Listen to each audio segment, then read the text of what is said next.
Bonsoir, mesdames, messieurs, bonsoir. Si vous êtes sur Spectrum, vous faites bien. Vous êtes sur Entre Copines, l'émission qui s'adresse aux femmes, avec les femmes, dans l'intérêt des femmes. Nous allons aborder un sujet aujourd'hui hautement sensible, un sujet qui est encore tabou dans nos sociétés, davantage dans nos maisons, les agressions sexuelles.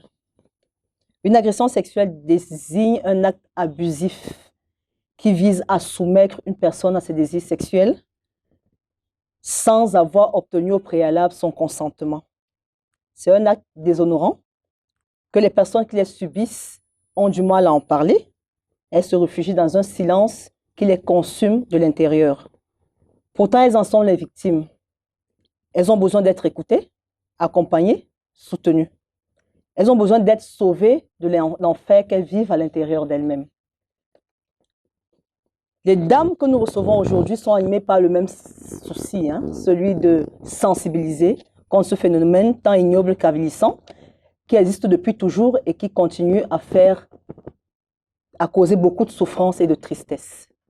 Nous sommes convaincus de ce que le partage d'expériences est la meilleure des thérapies et que cette démarche va aider cette femme encore qui reste dans le silence à en sortir.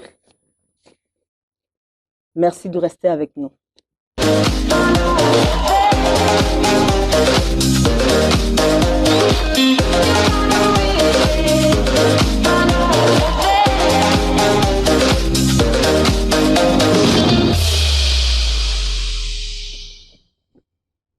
Je l'ai dit, ce soir, je reçois deux grandes et belles dames.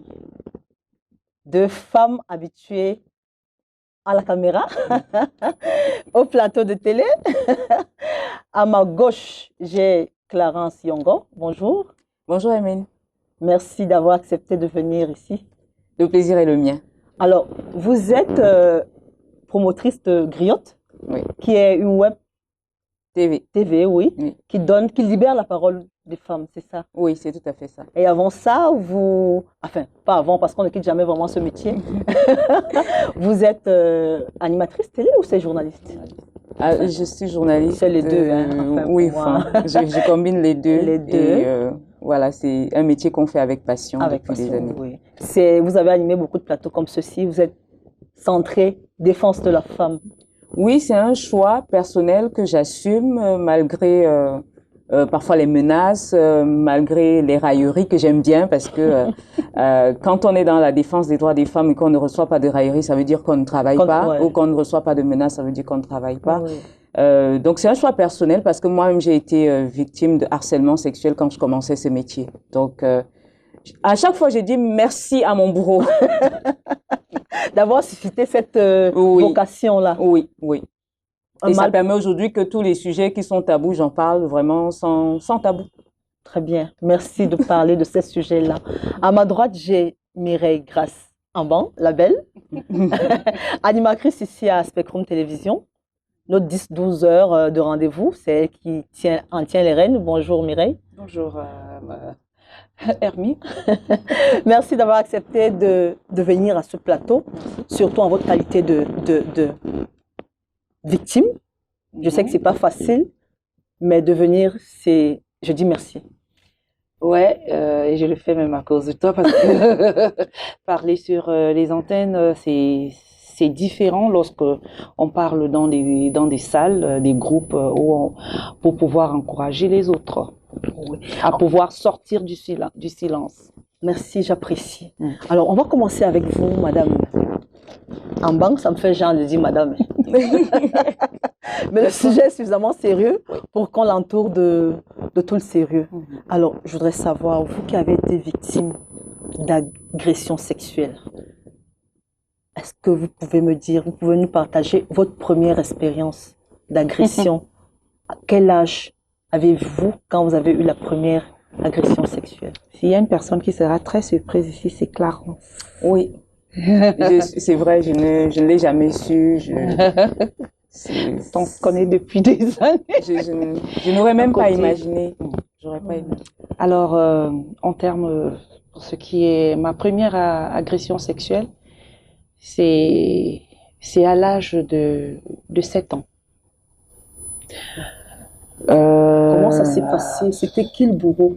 Je me souviens, c'était qui le bourreau? C'était un oncle à moi. Je me souviens encore comme si c'était hier, parce que c'est un truc, c'est quelque chose qu'on n'oublie pas. Je me souviens que c'était, avec le temps, je peux savoir le jour, mais c'est l'année que je vais encore où je vais réfléchir, qui m'échappe un peu, mais c'était un 22 octobre. Je me souviens très bien, c'était l'anniversaire de ma petite sœur.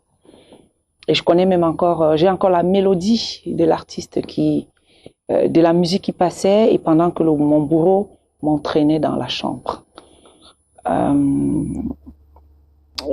On dansait, on célébrait l'anniversaire de ma sœur, et le tonton est venu nous faire une fête, et puis il m'a entraîné dans ma chambre, parce que à l'époque, ma mère n'était pas trop constante dans la maison, parce que ma mère passait plus de temps à l'hôpital. Ma mère, pendant 12 ans, a été très malade.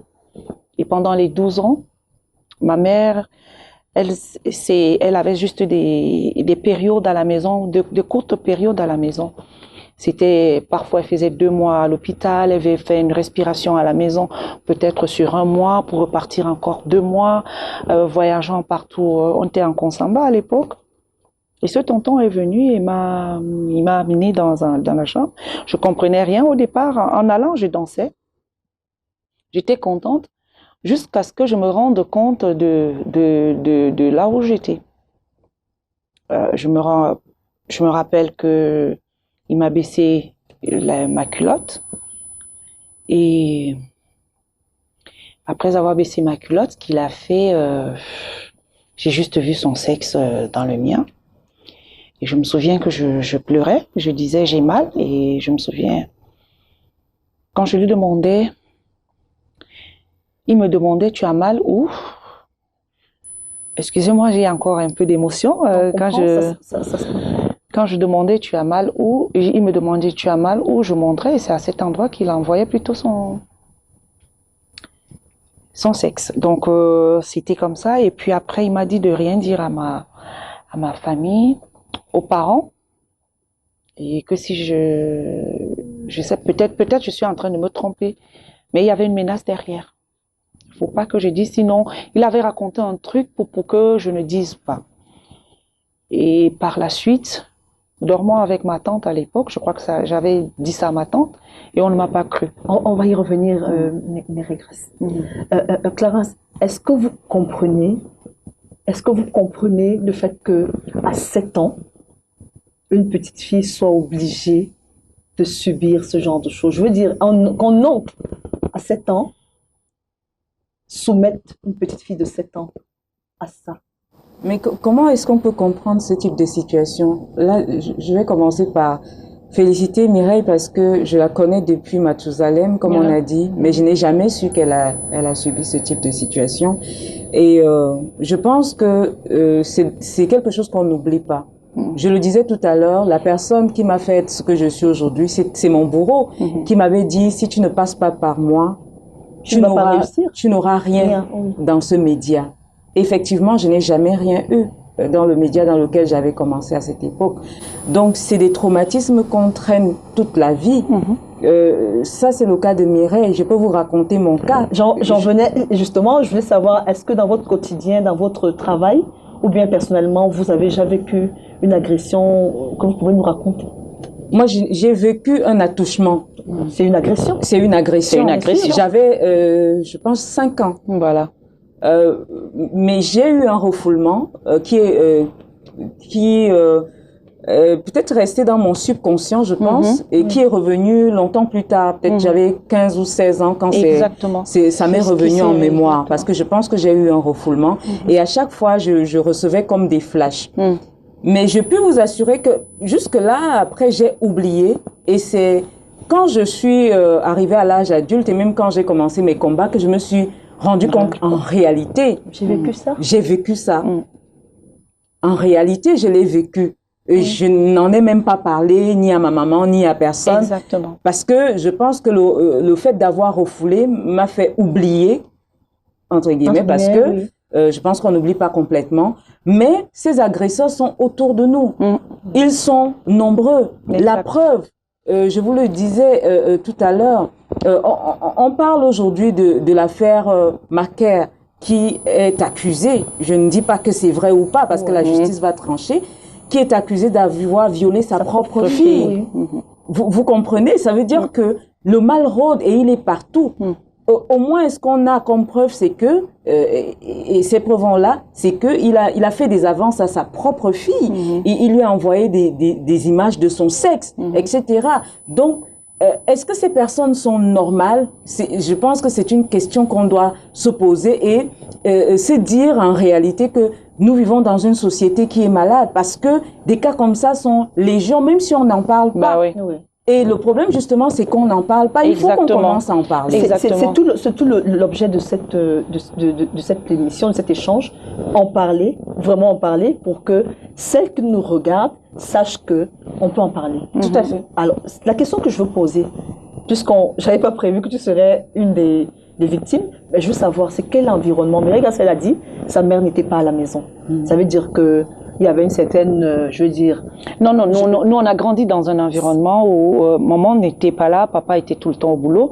Et puis, on avait les tontons et les tatas qui étaient un peu comme nos grands frères et nos grands frères. Oui. Je veux poser la question à Clarence. C'était quoi l'environnement? Papa, maman, les frères et sœurs ou bien... Non, c'était un voisin. Parce que ce qu'on doit savoir, même dans les cas que nous avons traités chez Griotte ou bien avant, ce sont des gens qui sont autour. Oui.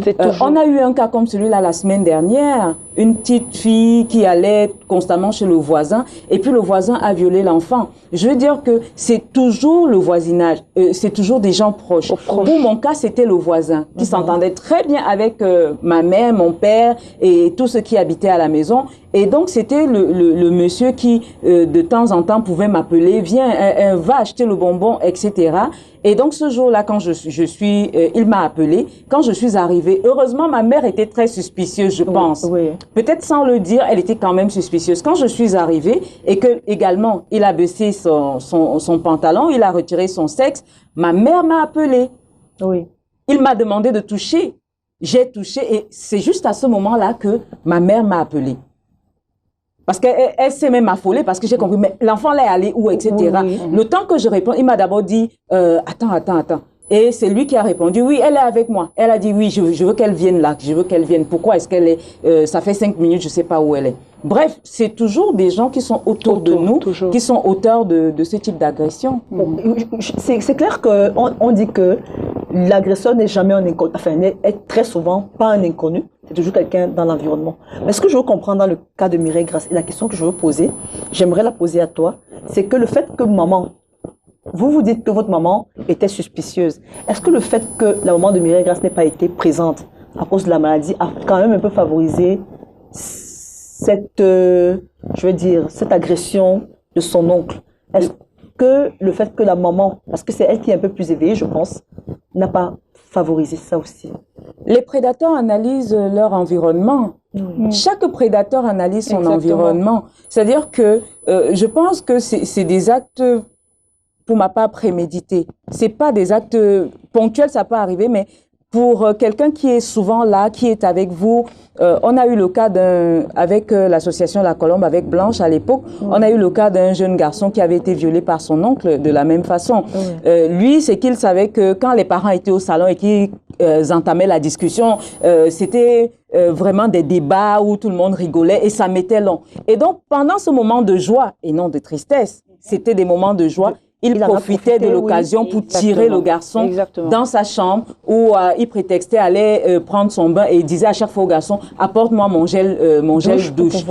Voilà. Et il profitait de l'occasion jusqu'au jour où le papa s'en est rendu compte. Le papa a remarqué que à chaque fois qu'on est au salon en train de discuter, il appelle l'enfant. Donc, je veux dire que chaque prédateur analyse l'environnement. Je vais vous prendre un cas qui va vous faire très mal. L'enfant qui avait été violé, toujours avec l'association La Colombe, c'est un cas qu'on avait suivi, à l'hôpital cette fois-là. C'était l'oncle d'un enfant l'enfant avait quel âge? Je crois 8 mois, je pense. Hein. Et lui, il était le garde malade. Hein.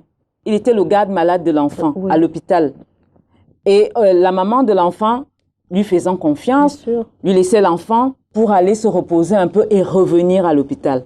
Malheureusement, ce jour-là, quand la maman est rentrée, après plusieurs jours d'hospitalisation de son fils, elle est arrivée à la maison, elle s'est assoupie et au moment de repartir, elle est partie un peu plus tard que d'habitude. D'habitude, oui. Le jeune homme a eu le temps De faire ce qu'elle va faire, oui.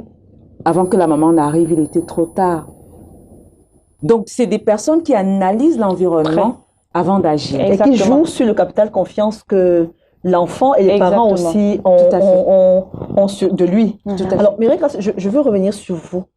Alors, vous disiez que c'était une fête qui était à la maison et qui vous a traîné dans la chambre. C'était même pas une fête en quelque Disons, il y avait un regroupement quand même à la maison, de il y avait de la réjouissance. musique, de réjouissance. Alors, je veux savoir, pardon de demander ça, mais qu'est-ce qui s'est passé? Est-ce que vous n'avez pas eu le réflexe peut-être de crier, sachant qu'il y a des gens pas loin, ou je veux savoir ce qui s'est passé dans votre tête à ce moment-là? À ce moment, on est comme tétanisé. On ne peut pas crier, on ne peut rien faire parce que ça vous êtes surpris par ce qui est en train de se passer. Oui. Tu veux crier, on a la main sur ta bouche. Donc, tu vas crier comment? Et on te fait peur. À 7 ans, on peut raconter n'importe quoi à un enfant. Il croit. Oui. Ben, si on te dit, si tu dis tu vas mourir, tu fais comment? Ben, c'est quelque chose, c'est ce qui s'est passé. Ne fais pas si tu dis voilà, voilà, voilà, voilà. Et soit on joue sur le sentiment, voilà ce qui va arriver à ton chéri. Tu vois, tu es obligé et à ce moment, tu te tais. Moi, j'ai réussi à garder ce secret pendant 9 ans. Clarence était en train de dire tout à l'heure que elle avait des fuites, il y avait c'était comme des flashs. C'est un déni, en fait. C'est pas un déni en tant que tel, mais juste que on se dit, OK, du moment où on est debout et qu'on peut courir encore, ça va. Donc, c'est ce qui s'est passé.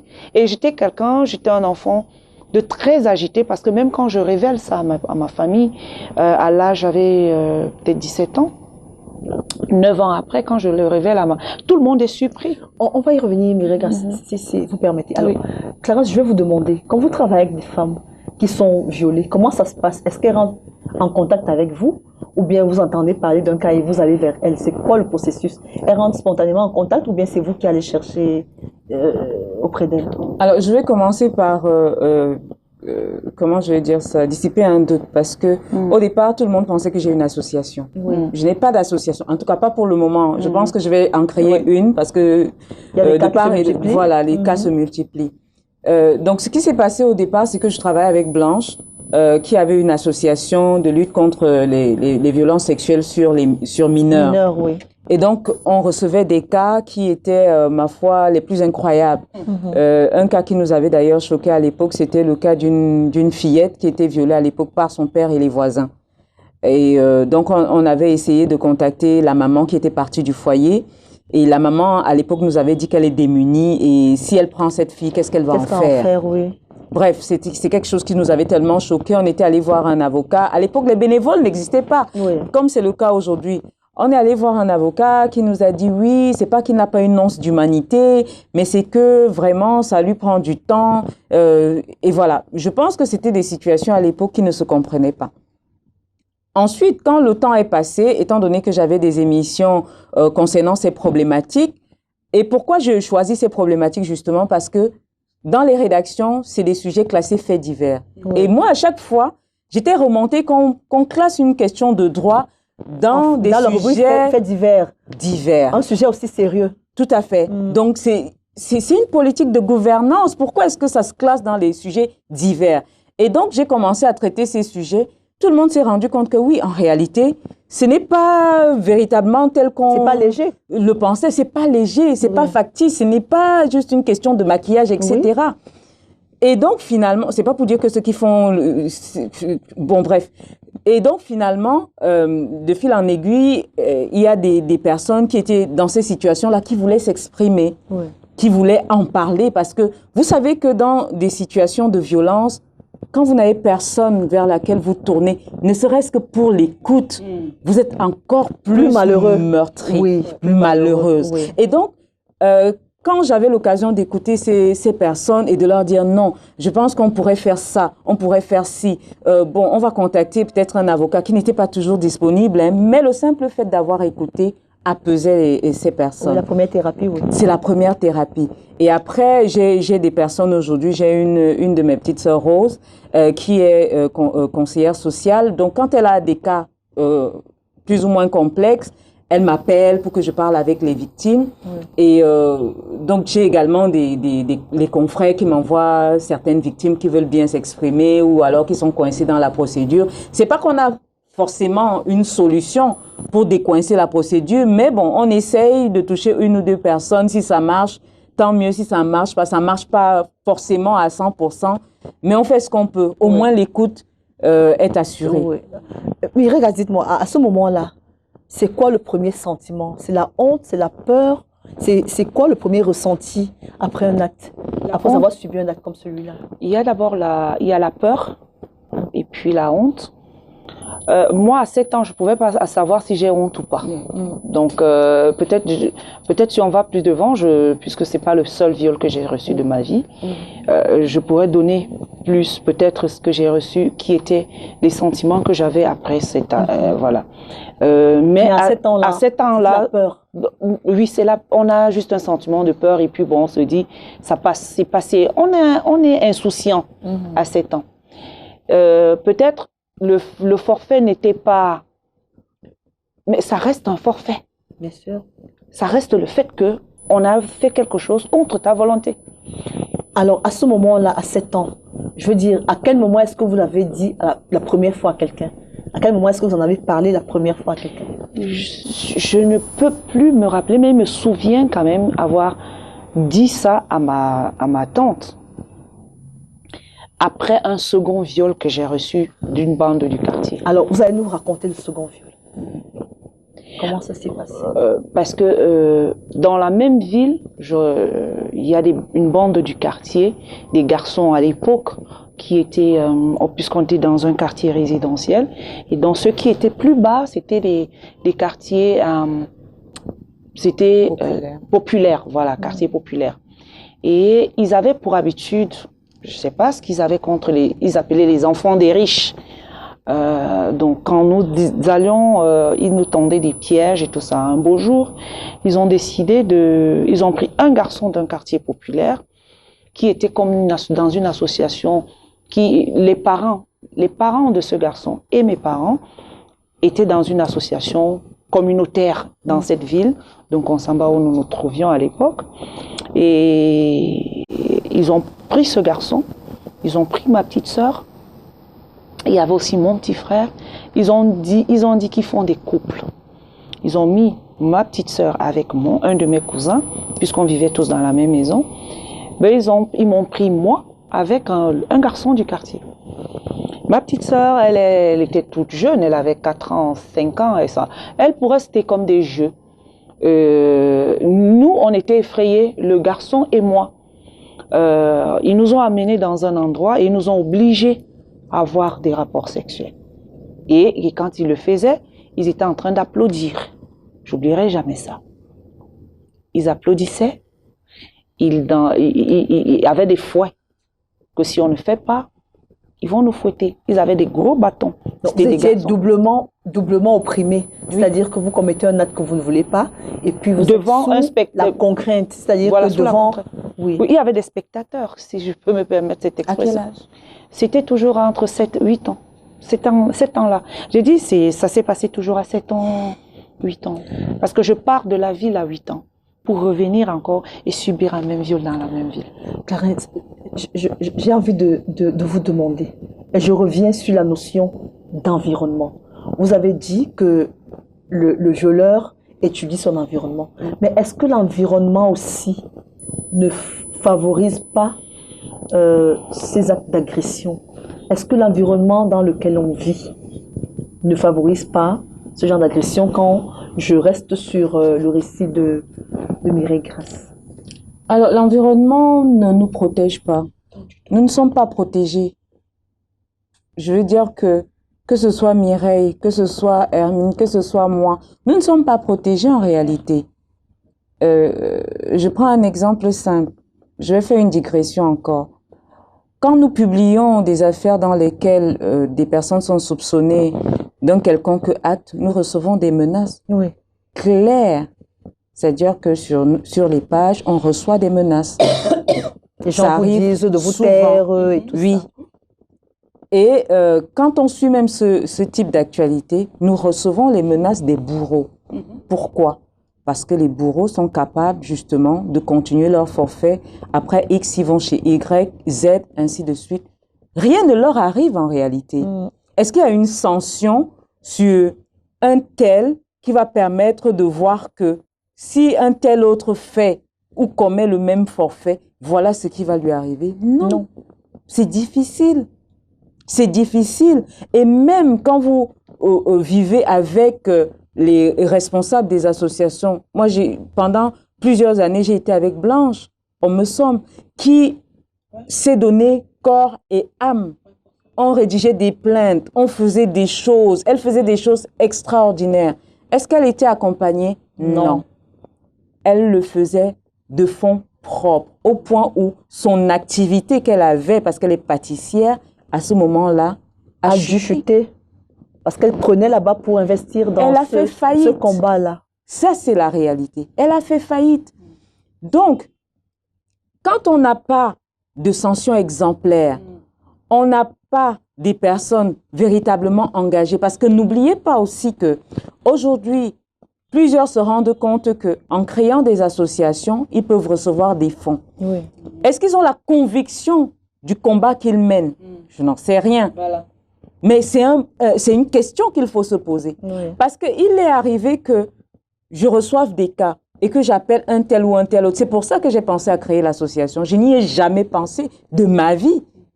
Mais quand tu appelles X, Y et que la personne te dise « Ah non, bon, en ce moment, vraiment, notre avocat bénévole n'est pas… » Et on appelle l'avocat, on appelle un psychologue. Le psychologue va vous dire « Oui, bon, je fais souvent du bénévolat, mais pour ce cas-là, franchement, il faut qu'on ait un minimum. » Et sachant que vous avez des personnes, souvent des catégories défavorisées, qu'est-ce qu'il faut faire? En fait, l'environnement n'aide pas. N'aide même pas du tout. Pas du tout. Mireille Grace, vous disiez que vous viviez avec votre père, votre oncle et votre tante. Mes parents? Oui. On a retenu que maman n'était pas très stable. Parce maman n'était pas très oui, maman a fait 12 ans de maladie. C'est dire que c'est votre père. Papa était tout le temps. C'était un homme en tenue et il était tout le temps. Et puis, il était le garde du corps à l'époque, du préfet de l'époque. Donc, si le préfet bouge, il bouge. Donc, du coup, c'était… Alors, ma question est, vous disiez être un enfant très agité, jovial. Oui. Est-ce qu'après ces deux cas, votre attitude a changé? Du tout. Vous étiez toujours le même enfant? Du tout. J'ai toujours agité, mais sauf que il y avait des choses… J'avais une mémoire sélective. C'est-à-dire, ça, j'ai préféré enlever ça, c'est-à-dire enlever. Ça ressurgit juste quand je revois mon bourreau. Je revois mon bourreau, ça ressurgit. Il continue à être présent chez vous? Mais il était même sur les plateaux, les chaînes, invité sur les plateaux télé et tout. Aujourd'hui, il est décédé. Je dis, mais à l'époque, il continue à venir à la maison? Un beau jour, il arrive à la maison et puis, maman nous réveille. Ah oui, tonton est arrivé. Le premier réflexe que j'ai eu, c'était de me couvrir. J'avais une robe de nuit normale. Vous connaissez, à l'époque, les robes de nuit en coton que nos parents… J'avais une longue robe qui arrivait jusqu'en bas, mais j'ai pas pu sortir. Je suis restée au couloir, j'ai juste tiré le rideau et tout ça a ressurgi dans ma tête. Votre maman n'a rien remarqué? Personne n'a rien remarqué? Ils ont sûrement remarqué. Ils m'ont demandé parce que je suis devenue nerveuse. Je lui ai demandé pourquoi elle nous réveille pour venir le voir. Est-ce qu'on c'est obligé? Je suis devenue agressive. Elle m'a posé, c'est quoi? J'ai dit, j'ai pas envie de le voir. Et c'est là, et après, c'est quand je tombe malade, par la suite, et je suis suivie sur le plan psychologique, et tout ressurgit. C'est comme en fait, tout ça, tous les abus, les viols reviennent. Tout ça, c'est ressorti au point où Je suis suivie par un psychiatre à l'époque. Avant le psychiatre, quand vous l'avez dit à votre maman, quand vous l'avez C'est révélé, pendant la maladie que je révèle. comment elle a réagi? Comment ont réagi les parents? Alors, mon père est devenu fou furieux. Mon père est parti, on se souvient, mon père a voulu prendre l'arme parce que justement, je craignais la réaction de mon père. Si j'ai dit à mon père, je connais mon père, il est très possessif envers ses enfants, nous, ses filles. Il pourra tuer les personnes qui ont fait ça à sa fille. Et c'est effectivement ce qui allait se passer. Maman a dû retenir mon père. Et quand on va voir le bourreau dit c'est parce que je connais les hommes que je raconte des histoires pareilles. Alors, parce que mon père va vers le bourreau, mon bourreau, et lui dit voici ma fille vient de m'avouer, voilà tant. Ça s'est passé comment c'est aujourd'hui seulement que je suis... Pourquoi tu as fait... J'étais élevée comme mon enfant, pourquoi? À l'époque, il avait dans les 18 ans. C'était les grands frères, en fait. Nous, on était les petites sœurs. Donc, il a dit à mes parents, cache. C'est parce que Mireille connaît les hommes que elle raconte les histoires. Alors, et elle veut cacher, elle met ça sous mon dos. Est-ce que vous comprenez le fait que un mineur, une petite fille qui est violée, va être plutôt protéger son père? Parce qu'elle dit, elle avait peur de la réaction de son père. Donc, elle ne se soucie pas d'elle. Elle se soucie de protéger son père. Est-ce que vous pouvez comprendre ça? Je pense que quand on est dans ce type de situation, même nos idées sont dans l'amalgame. Rien n'est très clair. Voilà. Vraiment, si je prends mon cas, je n'ai pas subi le viol complet, mais c'est une violence. Oui, c'est une agression. C'est une agression que j'ai subie. À un moment, il y a une confusion. Est-ce que je dois en parler? Est-ce que je n'en parle pas? Qu'est-ce qui se passerait si j'en parle? Oui. Parce que le scénario est presque le même. C'est le monsieur qui va te dire, si tu en parles, ta mère va mourir. Et donc, puisque tu as peur que ta mère décède, tu n'en parles pas. Tu gardes ça pour toi. Maintenant, pour le cas de Mireille qui a peur de la réaction de son père, je pense que ça se comprend. Elle sait un peu comment son père réagit souvent. Elle sait comment il a l'habitude de se comporter. Mais il y a également, n'oublions pas, que le bourreau l'a menacée.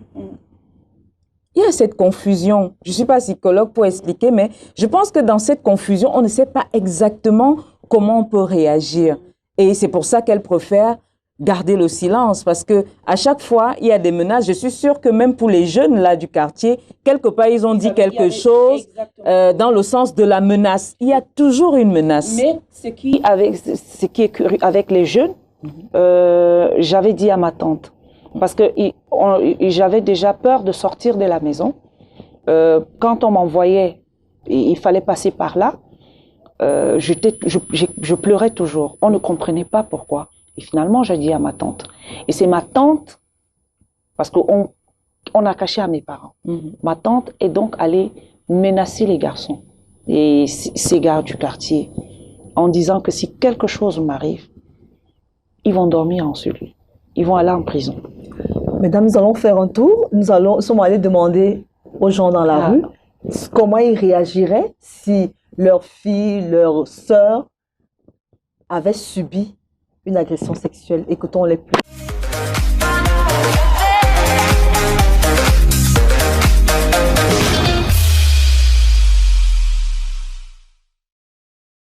Le viol, il y a plusieurs qualités, il y a plusieurs manières de viol. Il y a le viol de mineurs à partir de 5 ans à 10 ans pour ceux qui font. Ceux-là qui font, ils font pas ça parce qu'ils ont envie de se satisfaire. Ils sont en train de faire pour un but. Parce qu'ils sont quelque part, conditionnés quelque part. On les a obligés de faire ça. Voilà ce que tu dois faire avant que ce que tu as mis en place, que ça doit marcher. Et pas violer le petit fille à partir de 10 ans, 5 ans. Ça, c'est un vieux conditionné. Ces gens sont conditionnés. Mais à moi, si ça m'arrive, que c'est mon enfant, que vous avez violé à ces manières, il n'y a pas de justice. Je n'ai pas en justice. Je vais t'éliminer. Là, c'est mon point de vue. Hein. Je t'élimine. Il y a la loi. Il y a de lois. Mais nous sommes dans un pays que ceux qui sont dans certains couloirs, que la loi le favorise, malgré tout ce que la loi, c'est que ce qu'ils ont fait comme l'acte ne les permet pas. Mais la loi ne le condamne pas. La loi leur donne le faveur. C'est ça le problème. Que beaucoup de gens ne passent pas par la voie de la justice et prennent la justice à leur-même, à une autre manière, que tu ne peux pas être au courant. Personne ne peut pas comprendre. C'est ça. Ma fille vient me dire qu'elle a été victime d'un viol, n'est-ce pas? Hein? Je dois d'abord lui poser la question, qui est celui qui a fait ça? Hein? Directement, si la personne est aux alentours, je ne pars même pas là-bas, directement à la gendarmerie. Hein? Je déplace les gendarmes, on vient le prendre. Là, on va le questionner, il va dire, et on va demander à l'enfant, l'enfant doit répéter ce qu'elle m'a dit. La gendarmerie doit faire son travail, non? Il doit assumer ses actes. S'il faut qu'on doit l'enfermer, on l'enferme, parce que ça, c'est un crime. Ça, c'est un crime. Mes enfants, d'abord, bavardent beaucoup. Parce que je prends d'abord mes enfants comme mes copines. On dialogue. Je dis aux enfants que s'il y a n'importe quoi, venez, parlez-moi. Comme ça, on va en discuter. Tout ce qui se passe, mes enfants. Dernièrement, même ma fille même m'a voulu eu ça. C'est seulement parce qu'elle est éveillée et qu'elle bavarde beaucoup. Je suis restée, elle est venue me dire. Et quand elle est venue me dire, je suis allée là-bas. Le gars était chez ses parents. J'ai déposé ses parents par terre. Je les ai fait part. J'ai appelé ma fille, viens. Elle a parlé. Elle a expliqué tout comment le gars faisait. C'est comme ça là que le gars est quitté.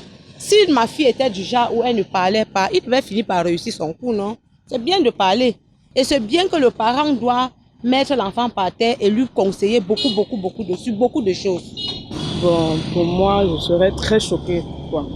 Et je vais aller porter plainte parce que pour moi, le viol est interdit. C'est pas bon, c'est pas un bon truc. Quelle qu'en soit la fille qu'on viole ou l'enfant de quelqu'un qu'on viole, ça va me faire mal parce que moi, j'ai une fille. Bon, parce que si on vient me dire qu'on a violé ma fille, je vais très mal réagir. Du coup, même si je ne connais pas la personne, je vais aller à la police porter plainte à l'inconnu. Donc, il faudrait que chaque fille, quand on viole, elle prenne son courage à deux mains et qu'elle aille porter plainte. Même si ça n'aboutit pas, mais on espère que ça pourra aboutir. Qu'elle aille au moins se porter plainte. Parce que là, si elle ne le fait pas, ça va être un traumatisme pour elle. Elle sera frustrée quand elle va voir des hommes. Elle sera très mal à l'aise. En amour, je ne suis pas sûre qu'elle va s'en sortir en amour. Il faudrait qu'elle aille porter plainte. Pour que les gens sachent que le viol, c'est un peu un bon truc. Je serai très fâchée et je vais réagir autrement. Parce que je n'aimerais pas les enfants qu'on les viole et cache. Mais si l'enfant viole l'enfant vient dire. Même si la mère va réagir comment, il faut que la mère soit au courant. Et moi, si tu violes mon enfant, si j'ai moyen de te tuer, je te tue. Qui que ce soit, tu violes mon enfant, je te tue. Tu portes plainte, il a déjà gâté ton enfant. Même si c'est son frère, il a déjà gâté l'enfant. Tu portes plainte avec votre justice de votre pays ici. Que tu viens là-bas, tu vas encore sortir l'argent et pourtant ton enfant est en train de subir les viols. Donc, moi, si j'ai moyen de te voir, c'est que tu n'es pas vu, mais si je te vois, je vais te faire ce que je peux. S'il s'agit que l'une des mes sœurs a été abusée sexuellement, premièrement, je serais choquée. Mais en deuxième point, je vais chercher à l'écouter, savoir ce qu'elle ressent. Car je sais qu'elle serait ça va la porter un traumatisme. Mais qu'à cela ne tienne, je dois tout faire pour la soutenir et être à ses côtés. Pourquoi même ne pas aller au bout même de porter plainte, de chercher à faire payer ses agresseurs? Parce que c'est une agression de l'âme. Quand tu es sexuellement abusé, ça peut te donner un traumatisme, une méfiance extrême envers les hommes. Même dans les ménages, tu n'arrives pas à te concentrer sur toi-même car tu es traumatisé, tu es troublé. C'est pas facile à gérer tout cela. Mais moi, je pense que la meilleure façon, c'est de soutenir cette fille qui dit qu'on l'a abusée et non douter de sa confiance car c'est traumatisant. Elle ne t'a jamais dit qu'on lui a abusé. Si une fois elle vient avec, ça veut dire que c'est réel. Tu dois l'entendre, tu dois l'écouter, tu dois l'assister et ne pas lui perdre de vue. Justement, je vais juste passer à l'amener à l'hôpital pour qu'on lui fasse des examens. Puisque au cours de cette agression, il peut y avoir beaucoup de maladies qui peuvent s'installer. Et deuxièmement, je vais essayer d'en parler avec elle, de lui conseiller, puisqu'il y a une question elle peut avoir un traumatisme. Bon, là alors, puisqu'un enfant est déjà dans cet épisode-là, il ne faut pas seulement être agressif envers elle, il faut essayer de lui comprendre et voir comment gérer cette situation. Je pense que la première réaction, c'est de protéger l'enfant d'abord et de l'écouter vraiment, parce que je pense que pour toute femme ou bien toute personne qui a été agressée sexuellement, il a des blessures intérieures, il a besoin de sortir ça. Mais je pense aussi que c'est un crime qu'il faut vraiment punir, parce que on doit te donner l'autorisation pour pouvoir toucher. Quelqu'un doit te donner l'autorisation pour pouvoir le toucher. Et si quelqu'un abuse d'une autre personne, je pense que ce soit une femme, que ce soit un homme, c'est quelqu'un qui est déjà malade mentalement, qui lui-même aussi a besoin d'être suivi. Donc je pense que c'est quelque chose qu'il ne faut pas négliger, parce qu'à la longue, il y a des gens qui ont des problèmes dans leur foyer.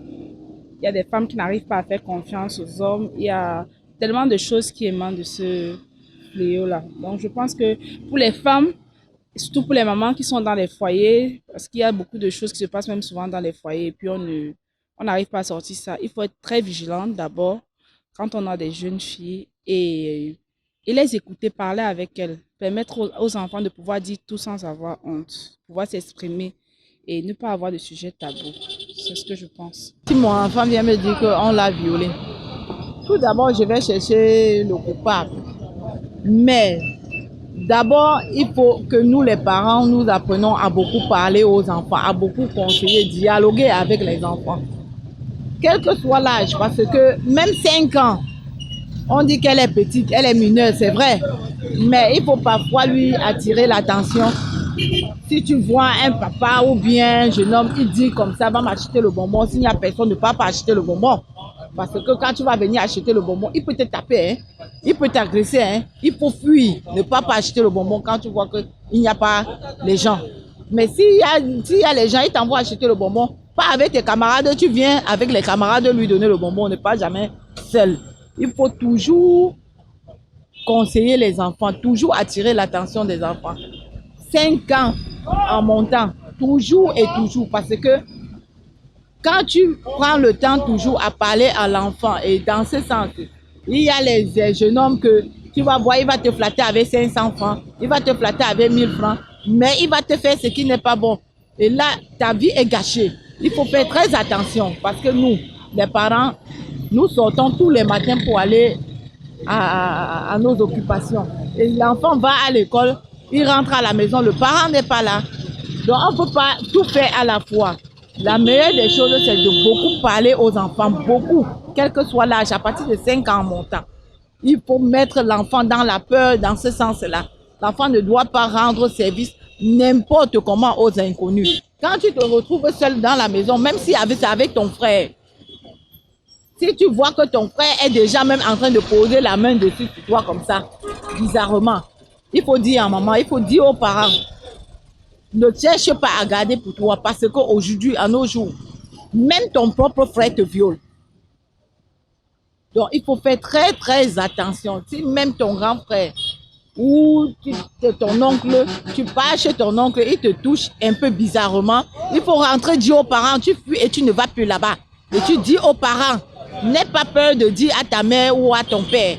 Il faut le faire. Dis-lui, il va te protéger, il sait comment te protéger. Le parent n'est pas toujours là, ils s'en vont aux occupations. Nous partons aux occupations, c'est les enfants qui sont à la maison. Mais déjà, si on a déjà mis certaines idées dans la tête de l'enfant, à moindre geste, si ça reflète un peu dans le sens des conseils des parents, l'enfant va fuir. Et ça évite l'enfant de certaines choses. C'est un peu ça. Mais si on me dit que mon enfant a été violé, je vais d'abord chercher le coupable. Là, lui, il mérite vraiment la prison parce que c'est pas normal ce que lui, il a fait. Il a gâché la vie d'un enfant.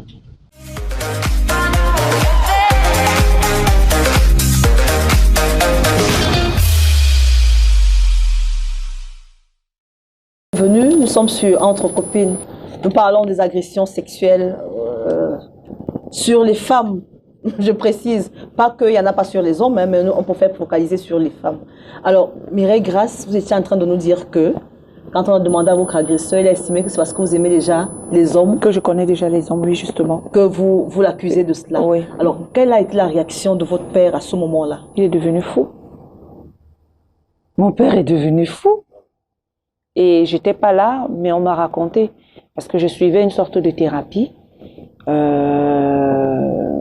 thérapie spirituelle. Et puis, c'est là-bas où on m'a obligée à dire à mes parents. Parce que j'ai tremblé. Parce que je voulais pas dire à mes parents jusque-là.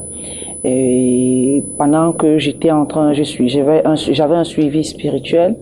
Les pasteurs à l'époque m'ont demandé d'en parler à mes parents. Et c'était une bagarre. Et par la suite, c'est eux, je leur ai dit d'aller dire à mes parents parce que j'avais peur de la réaction de mon père. Et justement, ma crainte s'est avérée vraie parce que mon père a failli devenir fou. Clarence, on sait que la première thérapie pour une agression sexuelle, c'est de parler. Oui. Alors, quel peut être le rôle d'un proche, enfin, de celui à qui on se confie pour la première fois? Je veux dire, on ne va pas prédire, on ne va pas prévoir la réaction, mais quelle doit être, ou peut, je ne sais pas comment vous allez orienter ça, quel peut être le rôle de celui à qui on se confie pour la première fois? Son rôle, c'est écouter, sans juger. Écouter sans juger. Parce qu'à chaque fois que je vais à la rencontre d'une victime, la première chose que je lui dis, c'est « je t'écoute ». Je ne suis pas là pour te juger, parce que peut-être j'ai fait des choses, moi aussi, qui peuvent entraîner un jugement. Mais on n'est pas là pour ça. On est là vraiment pour l'écoute. Et en fonction de ce que la personne va vous raconter, vous devez savoir comment faire pour lui apporter votre soutien. Parce que c'est ça, l'écoute, le soutien, lui dire « je ne te juge pas, je te comprends ». Maintenant, si la personne veut engager une procédure, accompagner cette personne dans la procédure. Parce que, justement, il y a des cas où les victimes ne veulent pas tout de suite engager une procédure ou alors ont une peur d'une quelconque situation. Et dans ces cas-là, justement, c'est de ne pas, si la personne ne veut pas tout de suite le faire, ne pas la forcer parce que si vous la forcez, elle va se braquer. Elle va se braquer. Oui. Donc, c'est vraiment d'aller au rythme de la personne et de la laisser agir en dernier ressort, mais ne pas la juger. En parlant de la personne, je veux qu'on reste dessus. Quand on est agressé sexuellement, à qui est-ce qu'on peut parler? Je sais que ça varie selon la personne, mais à qui est-ce qu'on devrait pouvoir parler spontanément, je veux dire? Ça dépend du profil. Oui. Ça dépend du profil parce qu'il y a des gens qui ne vous comprendront pas. Il y a des gens qui se moqueraient de vous. Il y a des gens qui pourraient vous juger. Donc, c'est vraiment d'analyser le profil de la personne que vous avez en face avant de vous adresser à cette personne-là. Parce que vous pouvez vous adresser à quelqu'un qui ne comprend pas votre situation et la situation, et justement, ce que vous ressentez, votre ressenti va aller dans le sens négatif, alors que vous avez besoin de quelqu'un qui va vous apaiser. Qui vous réconforte. Qui va vous réconforter. Donc, il faut vraiment analyser le profil de la personne. Si c'est peut-être quelqu'un qui a l'habitude de l'écoute, mais si c'est quelqu'un qui n'a pas cette habitude d'écoute, qui a l'habitude de juger au premier ressort, ce n'est pas forcément la personne conseillée. C'est peut-être surtout la personne à qui on fait confiance, parce que je pense que dans nos relations, même quand on est enfant, il y a quelqu'un avec qui on s'entend plus ou moins bien, qui est plus ou moins proche de nous, peut-être? Oui, mais pas que. Oui. Parce que vous pouvez faire confiance à quelqu'un qui parle beaucoup. Vous pouvez faire confiance à quelqu'un qui ne va pas forcément comprendre votre situation. Peut-être ne l'a pas vécu, pas forcément l'avoir vécu, mais ne va pas comprendre. Moi, je comprendrais mieux peut-être parce que je suis ces situations-là au quotidien. Oui. Et donc, je sais peut-être que dans telles circonstances, il vaut mieux agir de telle ou de telle façon. Oui. Je vais sortir du cadre du viol pour prendre un exemple. Il y a une jeune dame qui est venue me voir il y a quelques mois, qui était battue par son conjoint. Vraiment battue. Elle souffrait le martyre, cette dame. Elle était tellement amaigrie. Le monsieur l'avait battue pendant le week-end et elle a dû s'enfuir de la maison en laissant ses 2 enfants. Les enfants n'étaient pas en sécurité parce que l'homme, pendant même qu'elle était là, lui disait que ce ne sont pas ses enfants. Donc, de toutes les façons, étant partie, elle avait peur pour ses enfants qui étaient encore en bas âge. Et elle est venue me voir, je lui ai dit, tout ce que je peux faire, c'est peut-être vous aider dans votre procédure, si vous engagez une procédure, mais je ne peux pas faire mieux que ça. Et peut-être communiquer pour que, voilà, si les autorités tombent sur votre dossier, qu'on puisse vous aider. Elle a dit oui. Elle est partie, 5 minutes plus tard, elle est revenue, tremblant et pleurant. Elle me dit, madame, s'il vous plaît, je vous en supplie, ne publiez pas, c'est qu'il va me tuer, il va tuer les enfants. Elle pleurait à chaudes larmes. Et je lui ai dit, ok, ce sera comme vous voulez, ce sera à votre rythme. Elle est partie. Les 2 minutes qui suivaient, elle est revenue. Madame, je vous en supplie, je vous en prie, je vous dis, je vous demande de ne pas publier. Parmi les gens qui étaient là, j'avais une collaboratrice. Quand j'ai observé, c'est comme si elle l'agaçait. Or, c'est quelqu'un qui souffre, qu'il faut écouter, oui. Qu'il faut aider.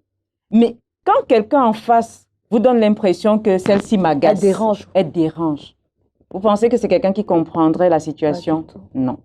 Elle aurait beau être proche, qu'elle ne comprendrait pas forcément. Hein. Donc, il faut vraiment analyser et savoir si la personne en face est vraiment prompte à l'écoute. L'écoute, c'est un art, a dit quelqu'un. Oui. Alors, Mireille Grace, alors, vous avez subi toutes ces agressions-là, mais vous avez eu la force de vous marier. Comment ça s'est passé? Pardon, je suis obligée de le demander. Quelle épouse étiez-vous? Je veux dire, sexuellement, parce que c'est ça qui atteint. Comment étiez-vous? Je ne peux pas dire que j'étais épanouie sexuellement, parce que je me suis mariée, certes, mais ça c'est encore une autre étape de ma vie, qui est encore un souvenir très douloureux. Même mon mariage, c'est un souvenir très douloureux, mais avec le temps, pas 17 ans que je vais divorcer aujourd'hui, j'ai quand même un peu passé et j'ai réappris à vivre après mon mariage. Donc pendant le mariage, vous reviviez un peu, je veux dire que vous étiez toujours enfermé dans... Malgré que mon ex-époux de l'époque, mon ex-époux, savait très bien ce que j'avais subi dans mon enfance.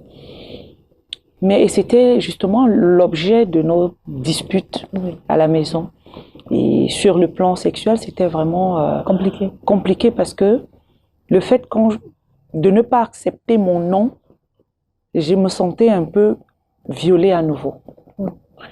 Parce que ce n'était pas consenti, les rapports sexuels n'étaient pas consentis, donc du coup... Vous aviez l'impression que vous reviviez. Je revivais, parce qu'ils ne respectaient pas mon nom.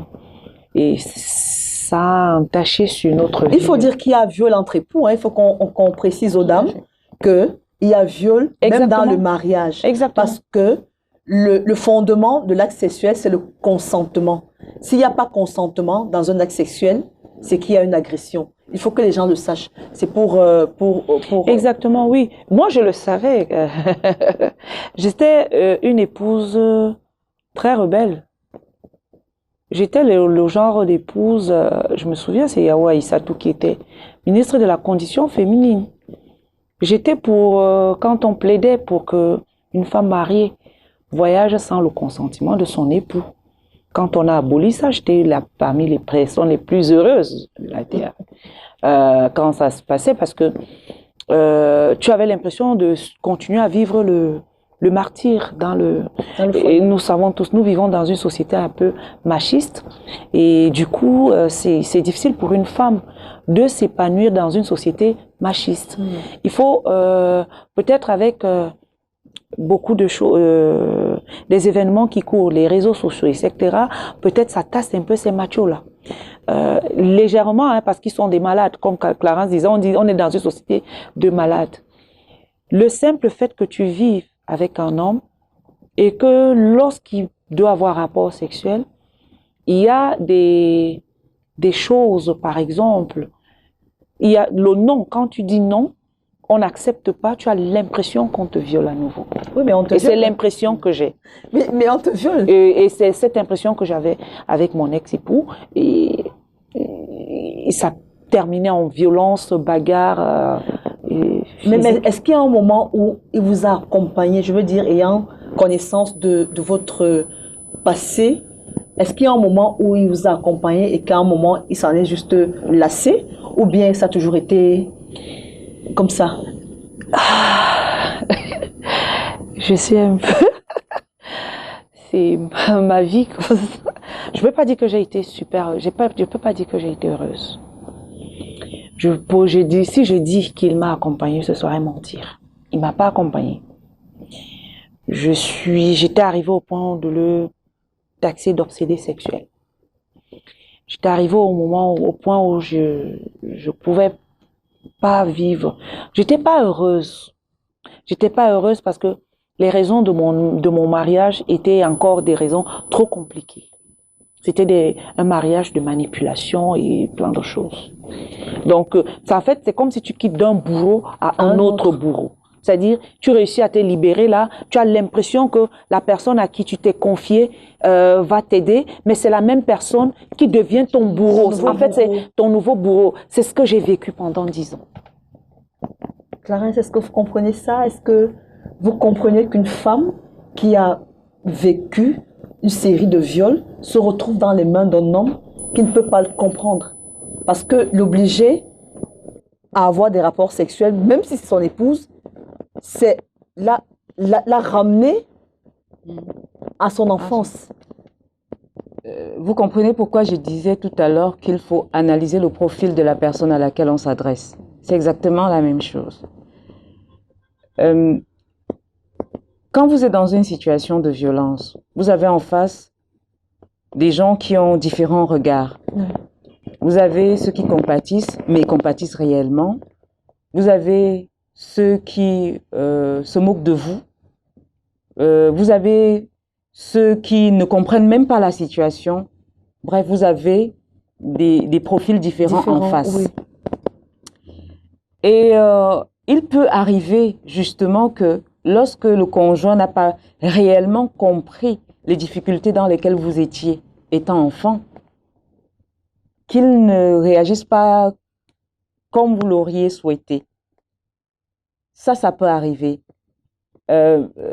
J'ai vu des personnes qui étaient accompagnées par leur conjoint ayant été victimes de viol dans l'enfance et c'est le conjoint qui les a accompagnées à comment je vais dire ça, à être aujourd'hui des survivantes. Je ne sais pas si on guérit de ça, parce qu'on ne guérit pas. Apprendre à vivre avec. À vivre avec, à apprendre à vivre avec. J'ai eu des cas comme ça, j'en ai eu. Mais vous avez également des cas, des personnes qui ne comprennent pas et qui de temps en temps vont lancer un mot sur votre situation. Vous le rappelez tout le temps. D'enfance, qui va vous rappeler cette violence-là. C'est-à-dire que c'est un viol perpétuel, en fait. C'est un viol qui ne s'arrête pas. Oui. Et donc, quand vous avez affaire à quelqu'un comme ça qui ne comprend pas, qui n'essaye même pas de comprendre, vous ne vous sentez pas bien. Vous ne vous sentez pas bien, vous avez juste envie de partir. Exact. Vous avez juste envie de partir. Et ça, vraiment, je le dis, dans les cas des différentes violences que j'ai rencontrées sur mon chemin. Ce n'est pas juste le viol, mais c'est vraiment tous les types de violences, d'agression. Oui. Et donc, la victime, parce que la victime a besoin d'avoir autour d'elle les personnes qui comprennent. De se sentir en sécurité. De se sentir en sécurité. Oui. C'est ça, c'est exactement ça. Et quand vous ne vous sentez pas en sécurité, vous avez envie de partir. Exactement. n'est-ce pas là la cause de beaucoup de mariages qui ne fonctionnent pas? Le fait qu'on n'a pas eu le temps de connaître le profil de l'un et l'autre, n'ont pas eu le temps de connaître le profil de l'un et l'autre, justement. Et ils se sont mis ensemble alors qu'on traîne beaucoup de blessures, qui ne sont pas guéries et on a envie d'avoir un mariage heureux. Alors, est-ce que le mariage va être heureux véritablement? C'est une question à laquelle je ne répondrai pas par... L'affirmative? Non. Moi, je répondrai par la négation. Parce que, vous savez, quand vous avez ce genre de... C'est un poids. Hein. C'est réellement un poids que vous avez sur votre conscience. C'est un fardeau que vous traînez, que vous portez. Et quand vous partagez ça avec quelqu'un, vous avez un soulagement. Oui. Honnêtement, à chaque fois, vous avez un soulagement. Et ça, c'est pour tout type de violence. Alors, je vais dire quelque chose d'important, Hermine. Avant, je travaillais sur les questions de violence sans moi-même avoir réellement subi la violence. Mais depuis que j'ai moi-même subi la violence, je comprends mieux les victimes. Oui. Honnêtement, je comprends mieux les victimes. J'analyse mieux. Avant, je compatissais sans comprendre. Et vous êtes plus patiente aujourd'hui encore vis-à-vis des victimes? Je suis plus patiente. C'est pour cette raison, même Clarence, la prolifération de ces associations aujourd'hui qui luttent contre les violences faites aux femmes, violences sexuelles, violences, etc., de la jeune fille, de l'enfant. J'ai toujours du mal. Du mal, pourquoi? Parce que pour moi, une personne qui devrait faire, c'est quelqu'un qui a vécu et devrait peut-être encourager les autres à pouvoir le faire. Et donc, j'ai comme l'impression que ça fait comme si c'est des personnes qui viennent, peut-être vont faire croire qu'ils comprennent bien. Et tu fais bien de dire tout à l'heure qu'il a fallu que tu vives ça pour que tu commences à comprendre. Quand on n'a pas vécu ça, on est dans l'abstrait. On imagine seulement que, oui, elle a subi, mais on ne sait pas que on ne peut pas se mettre à la place de l'autre à ce moment-là. Vous comprenez la raison de votre présence ici, alors? Je ne pleure pas, c'est déjà beaucoup. Ça veut dire que j'ai évolué. Je ne pleure pas. C'est vrai qu'en racontant, ça me ramène dans mon enfance et je contrôle mes émotions. Vous savez, quand on vous voit à la télé, vous êtes belle, vous êtes rayonnante, on ne comprend pas d'où vous sortez, on ne s'imagine pas. On ne s'imagine pas quelles ont pu être vos souffrances. Je suis heureuse de vous avoir ici, Mireille Grace. Merci. Pour cette mise à nu. Merci beaucoup d'avoir accepté de venir témoigner. Il faut beaucoup de courage, quand même. Alors, Clarence, je reviens vers vous. Je veux comprendre quel est le profil de l'agresseur. Est-ce qu'on peut est-ce qu'on peut se risquer à dresser un peu le profil de l'agresseur? Non, peut-être c'est à un psychologue de faire ça, mais non, moi, honnêtement, je ne dirais pas que avec l'esprit néophyte que j'ai ou mes yeux simples de personnes qui n'a pas analysé les consciences, non, je ne peux pas forcément dresser le profil psychologique parce que moi, ce que j'ai vu, c'était vraiment tout type de personnes. C'était des personnes calmes, c'était des personnes agitées, c'était des personnes auxquelles on peut donner le bon Dieu sans confession, jovial. Donc, je ne peux pas, tout de suite dire que c'est même, ça me rappelle quelque chose. Une victime que j'ai suivie il n'y a pas longtemps et une personne qui est plus ou moins proche, qui est très souvent à l'église tous les dimanches et tous les midis, est allée lui rendre visite dans le sens de lui apporter du réconfort. Est-ce que vous savez ce que la personne lui a dit lors de la visite? La personne lui a plutôt proposé un rendez-vous où ils vont explorer des voies extraordinaires. À votre suite, je vais vous dire j'ai écouté une dame qui m'a dit qu'elle s'est faite violer par un pasteur de l'église réveillée.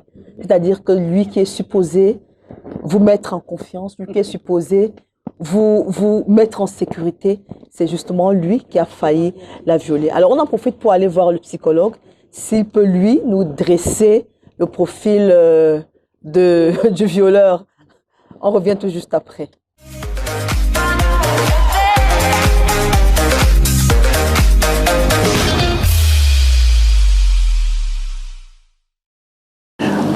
l'agresseur sexuel, comment on peut définir l'agresseur sexuel? Un agresseur sexuel, généralement, c'est quelqu'un qui a eu un traumatisme avec son enfance et généralement avec la gente féminine. C'est quelqu'un qui a subi des frustrations avec la gente féminine et qui va retrouver ses forces par le moyen de s'en prendre à cette gente qu'il trouve beaucoup plus faible que lui. Donc, va commettre des exactions, l'agresseur, il va se sentir tout puissant face à ce genre qui est vulnérable et qui présente beaucoup moins de force de résistance par rapport à la personne. Donc, c'est la satisfaction d'une incapacité à pouvoir réaliser dans des conditions normales.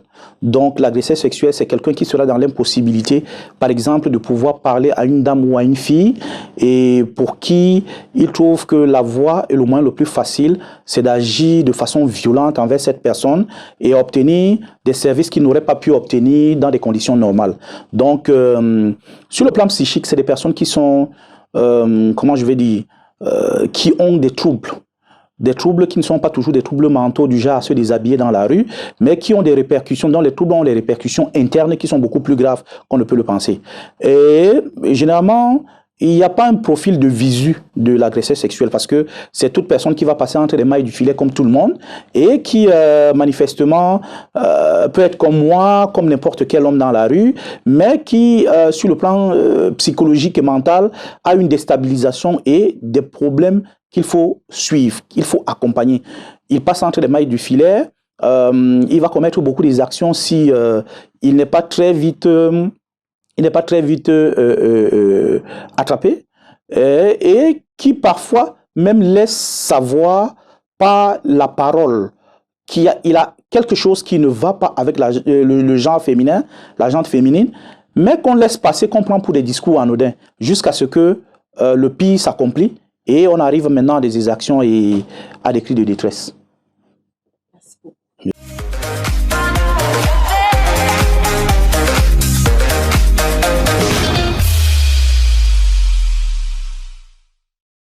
Bienvenue, vous êtes sur Entre Copines. Alors, Mireille Grace, si aujourd'hui vous avez une petite fille, si vous êtes, je sais que vous avez des garçons, hein, mais si aujourd'hui vous aviez une petite fille, comment vous réagiriez?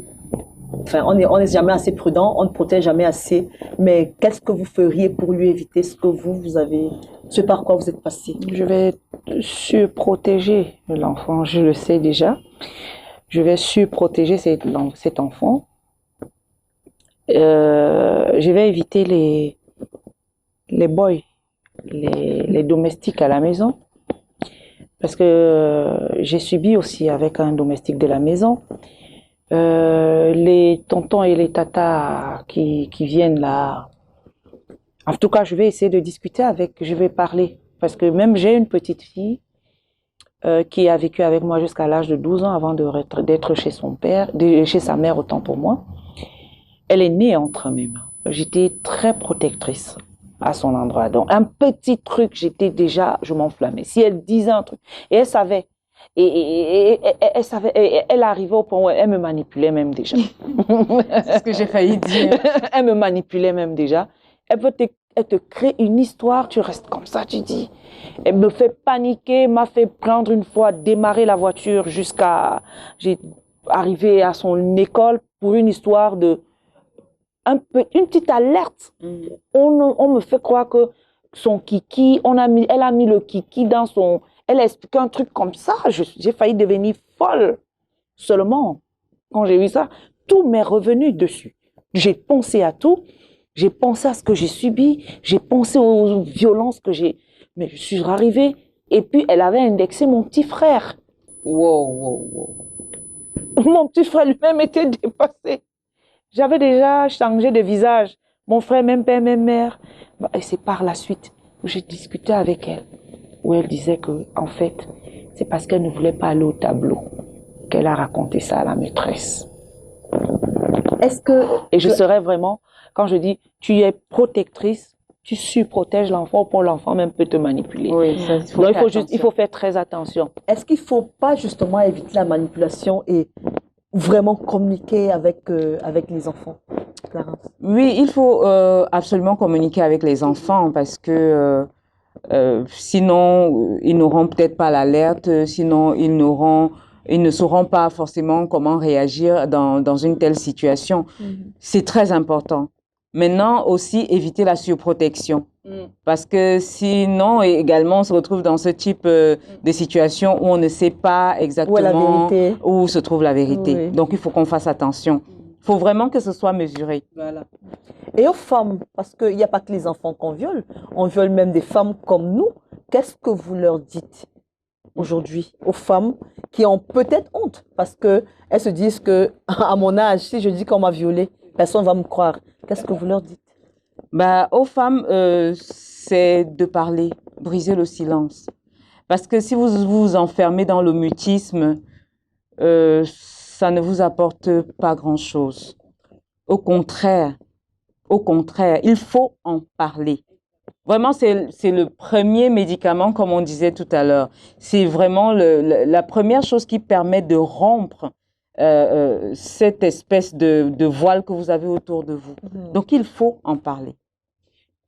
Hermine, pour pouvoir libérer parfois les langues des jeunes filles, parfois que je reçois, des personnes même qui ont été abusées, pour libérer leur langue, il faut que je leur raconte mon histoire. Oui. Et c'est quand je raconte qu'elles se libèrent. Ça s'appelle la mise en confiance. Voilà, elle donne tous les détails.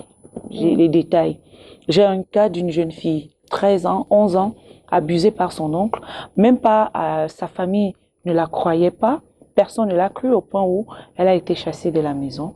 Elle est partie de là et puis elle est allée vivre dans une autre vie. Elle avait toujours Elle était une suicidaire en fait. Donc elle avait toujours des envies de suicide. Il a fallu que je lui parle beaucoup et qu'on fasse une grosse thérapie d'écoute et de parler avec elle pour qu'elle puisse à un moment donné se libérer. Mais elle s'est libérée certes, mais elle est rentrée, aujourd'hui, elle a une grosse haine envers l'homme. Donc il y a un autre travail encore qu'il fallait faire en lui disant que c'est pas tous les hommes qui sont comme ça et que tu pourras rencontrer. Ça, c'est difficile, Hermine. Je n'ai pas raconté le cycle de là où j'ai été abusée par une femme. S'il te plaît, ça nous intéresse. Ça nous intéresse. Bah oui, c'était la collègue de ma mère. Alors, comment ça s'est passé avec la femme? Moi, je suis allée en vacances. Ma mère m'envoie en vacances chez sa collègue. Toujours, je rentre dans la ville de Nkonsamba. Et cette femme, elle est divorcée à l'époque. Et je vais chez elle parce que on nous a envoyé chacun en congé. Quand c'était les congés, maman était une enseignante, papa était un fonctionnaire de la police. On nous envoie en vacances parce que nous sommes à Belabo, à l'Est. Moi, je vais à l'Est. Ma petite sœur et ma mère, comme elle était toute jeune, ma petite sœur a 8 ans par là, 8, 7. Moi, je suis ma petite sœur a 7 ans. Moi, je suis dans 9 ans par là. 9, 10 ans. Je vais en Nkonsamba. Ma petite sœur est partie à Marois avec ma mère parce que ma mère allait faire des achats pour habiller la maison. Vous allez à Nkonsamba chez une amie de votre mère? Une amie à ma mère est arrivée. J'ai pas fait une semaine chez elle. Comment ça s'est passé? Un soir, je suis couchée. Je dors puisque je dormais sur le même lit qu'elle. Je la retrouve. J'étais en plein sommeil. J'avais une sensation de plaisir que je comprenais pas. J'avais l'impression que je rêvais. Et vous planiez. Je planais, voilà. Que c'était un rêve. Donc, vous savez, c'est quand vous êtes dans un rêve et puis vous vous réveillez. Et quand je me réveille, je trouve la dame entre mes jambes. Et c'est une douleur qui me réveille. Je bouge parce que j'ai senti ses doigts dans mon sexe et je sens une douleur puisque c'était une dame qui mettait les ongles. Et au lieu de crier, je peux ni crier, je peux ni bouger. Donc je suis restée, j'étais comme tétanisée. Je la regarde, j'ouvrais juste un peu les yeux comme ça parce que j'avais peur. Nous sommes deux dans la maison. Même si je crie, je vais faire comment? Je vous parle des années 88. Un sentiment d'impuissance. D'impuissance. Et je reste comme ça. Et je vois qu'elle fait sa besogne, on dit son besoin, sa besogne. Sa besogne. Elle est en train de faire, et moi je suis... Donc elle a senti maintenant, à un moment donné, là je suis déjà consciente, parce qu'avant c'était dans le subconscient. Et elle a senti que j'ai sursauté, parce que j'ai essayé de bloquer mes cuisses, et elle s'est vite retirée, et elle me pose la question, qu'est-ce qui ne va pas? C'est quoi, tu veux dormir? Elle me retourne. Le lendemain, j'ai dit, je ne dors plus ici. Je veux rentrer chez mes parents. Elle savait, elle et moi, on savait. Et je disais, je vais bien marcher si tu penses, ce que je disais intérieurement, quand j'allais puiser de l'eau, je vais bien marcher si tu crois que je vais me tordre parce que tu m'as torturé mon sexe, tu as menti. Je ne vais pas te faire le plaisir de me voir souffrir. Je ne vais pas te faire le plaisir de me voir souffrir. Et c'est comme ça que je pars et j'ai dit que je veux rentrer chez mes parents. Elle n'a pas discuté. Il a fallu 3 jours pour qu'on prépare, on réorganise mes vacances. Et je suis partie pour aller vivre, pour aller continuer mes vacances à Yaoundé. Est-ce que vous l'avez finalement dit à votre mère? Tout ceci, je vous dis, j'ai dit à mes parents quand j'étais déjà âgée, parce que c'est des choses que j'ai cachées. Oui. Parce que c'est souvent bien d'avoir des parents qui discutent avec les enfants. Nous, les années 80, machin, on n'a pas eu la chance d'avoir des parents avec qui on pouvait discuter librement.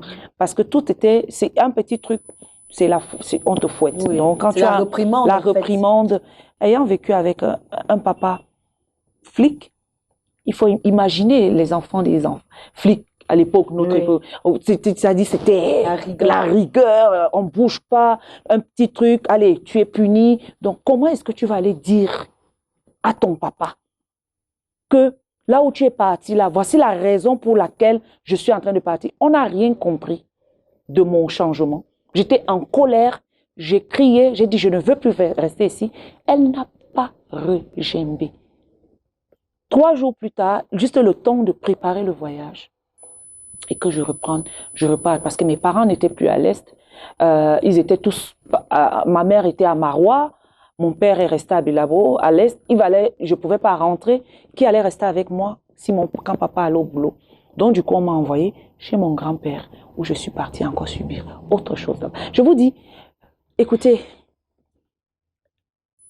quand tu traverses une vie de violence, violence et violence, moi-même qui parle, qui ai fait un peu de psychologie, parfois moi-même je remarque mes réactions, parfois je me comprends d'abord, parce que pour avoir subi, parce que j'ai passé toute ma vie à subir, et au point où quand je veux parfois souvent m'exprimer, je m'exprime parfois de façon... la violence. Par la violence. C'est le mode d'expression qui, voilà, la violence. Qui vous caractérise un peu. Oui. Tout ça, c'est tout ce qu'on a... Pourtant, ma violence là, cette violence que j'ai, quand on me voit comme quelqu'un de très calme, de très pondéré. De très doux. Très doux même. Mais ne viens pas me provoquer, parce que quand tu vas déjà... Et là, il faut une barrière de protection. Une muraille. Parce que il m'arrive des moments, je peux péter une colère, là, et puis il faut beaucoup pour me maîtriser. Je crois qu'Hermine a déjà assisté une fois à une de mes colères. Mais c'est dû au fait, souvent parfois, à ce que j'ai vécu, à ce qu'on ne m'a jamais écouté, à ce que... j'ai toujours eu peur de quand je veux parler, peut-être on me dit de me taire, et etc., plein de trucs. Et puis avec le mariage qui a été chaotique, où tu n'avais même pas la parole, donc tout ça là, ça c'est... Le sentiment d'être incomprise, embrigadée tout le temps. Exactement. J'ai toujours été une personne pas très comprise dans ma chienne de vie, et aujourd'hui je m'habitue à ça finalement. Clarence, on comprend donc que l'agresseur, ce peut être une femme, ce peut être un homme. On est en sécurité nulle part. Nos enfants ne sont en sécurité nulle part, d'où le besoin de les éduquer. Et il est capital de les éduquer, de leur parler, de leur dire, comme on le faisait avec l'association La Colombe, s'il y a un acte qui va dans le sens de vous toucher d'une certaine façon, signaler. Faut pas avoir peur, mon fils ou ma fille, parce qu'effectivement, là, c'était une femme, elle l'a raconté, Mireille, elle a eu des hommes, il y a eu des hommes qui l'ont fait, il y a eu une femme qui l'a fait également. Ça veut dire que en réalité, comme on l'évoquait, nous on ne peut pas savoir quel est le profil type à la fin de la journée. Finalement, parce que peut-être qu'il n'y en a même pas, pardon au médecin, mais peut-être qu'il n'y en a même pas. Voilà, donc parce ça, que ça peut être un monsieur homme, n'importe qui. ça peut être monsieur n'importe qui. Maintenant, est-ce qu'il y a des, je veux dire, est-ce qu'il y a un cadre? Je veux dire, est-ce qu'on encadre? Est-ce que vous qui avez quand même travaillé un peu en association, est-ce qu'il y a un cadre en dehors de votre association de l'époque où ces femmes agressées sexuellement peuvent se réfugier, où elles peuvent aller parler, où elles peuvent... Est-ce qu'en dehors de vos associations, vous avez connaissance d'un... Bon, il y a d'autres associations, qui existent. Maintenant, je pense que les associations ont beaucoup de problèmes de financement et même d'expression. Du coup, on ne les connaît pas beaucoup.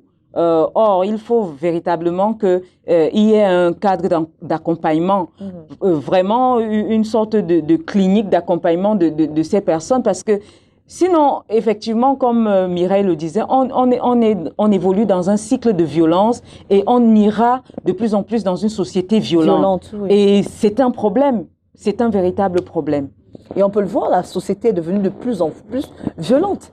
De plus en plus, il y a beaucoup de garçons, de jeunes garçons, ils sont des bandits aujourd'hui. C'est peut-être parce qu'ils ont vécu ce genre de violence. C'est possible, c'est possible. Comme on est dans un pays, on est en voie de développement, dans d'autres pays, on étudie le profil même du violeur, parce qu'on veut d'abord savoir pourquoi il en arrive là. Il y a toute une comment on va dire ça? Un suivi. Tout un suivi. On rentre dans son passé. Pourquoi est-ce qu'il arrive jusqu'à violer? Qu'est-ce qui peut l'amener à faire, qui peut amener un homme ou une femme à agir ainsi? Il y a toujours une raison. Même quand, et je crois qu'on devrait amener la société camerounaise aujourd'hui et africaine à se pencher aussi sur ce point, à savoir les personnes, le type de personnes que nous avons au quotidien. Quand ils réagissent, pourquoi est-ce qu'ils réagissent ainsi? Et si on va creuser un peu plus loin, on va se rendre compte que, Hermine, ces personnes ont subi des choses vraiment inédites dans leur vie. Je ne suis pas en train de défendre un violeur, non. Ce n'est pas pour autant, parce que c'est pas parce que tu as subi des violences que tu dois forcément aussi violenter les autres, répercuter ça sur les autres. Sur les autres. Il faut faire très attention, éviter à la longue, quel que soit ce que vous avez subi. Comme Clarence dit, je crois qu'avec les associations, il faut parler. Plus tu parles, plus cette colère qui enfouit en toi, elle s'estompe, elle va partir. Au fur et à mesure, elle partira. Donc, même si on est souvent face à des personnes qui font semblant d'avoir écouté. C'est-à-dire la personne, ouais, elle compatit à ton histoire. Ah ouais, oui, donc tu as subi ça, oui. Ainsi, tu as l'impression que la personne, mais au bout de quelque temps, il faut remarquer, la personne redevient une autre personne. Et c'est là où ça devient très dangereux. Elle commence à utiliser ça pour vous faire du mal. Pour faire du mal, oui. Elle la raconte partout, elle vous lance des une comme moi, si on vous raconte, je m'en fous. Aujourd'hui, je suis libérée, je parle de ce que j'ai subi. Ça, je m'en fous aujourd'hui. C'est à votre honneur, Mireille Grace. Et c'est pourquoi j'encourage beaucoup les femmes à ne pas regarder au comment dira-t-on, ce que les gens disent, à ne pas regarder à ça, à se rapprocher des institutions et des personnes qui ont subi ça pour pouvoir se libérer et s'en foutre de ce que les gens diront. Parce qu'on parlera toujours de votre vie de toutes les façons. Clarence, un dernier mot pour les femmes, les personnes qui sont victimes des agressions. Ce que j'encourage à faire, c'est l'exemple de Mireille. Je suis admirative de ce qu'elle est en train de faire en ce moment. C'est ne permettez pas que les gens vous jugent. Ne vous jugez pas vous-même. Parce que ce qui vous arrive ne vous arrive pas par votre faute. C'est le bourreau en face qui devrait avoir honte, pas vous. Maintenant, ne laissez pas la société vous enfermer dans des préjugés ou dans des clichés. Parce que votre vie est meilleure au-delà de tout ce que vous avez subi comme violence. Adressez-vous aux personnes qui peuvent vous écouter et libérez-vous. Libérez votre parole. Mesdames, merci. Merci d'avoir accepté de parler de ce sujet que les gens veulent garder couvert, caché. Mireille Grace, doublement merci de t'être mise à nu, d'avoir montré l'autre facette de ton visage. Vraiment, je te le disais, là, je te tutoie, je ne parle plus à mon invité, mais je parle à Mireille Grace, qui est ma collègue, ma grande sœur. Vraiment, respect d'avoir subi tout ça et d'être la femme que tu es. Merci beaucoup. Mesdames, messieurs, surtout mesdames, la parole libère. Si on ne parle pas, on reste prisonnier. Et personne ne doit vous dire de ne pas parler de ce qui vous fait souffrir. Parlez et peut-être de là viendra votre solution. Et je prends le moment. Mettez un œil sur vos enfants. Garçons, filles, gardez un œil sur eux. Le violeur, l'agresseur, il rôde. On ne sait jamais vraiment qui c'est. Ça peut être un parent, ça peut être un ami, ça peut être même le propre frère, le propre enfant. Gardez un œil sur vos enfants. On reviendra sur ce sujet parce qu'il y a beaucoup de choses à dire dessus. Pour le moment, merci d'avoir suivi. On se retrouve pour la prochaine édition. Au revoir.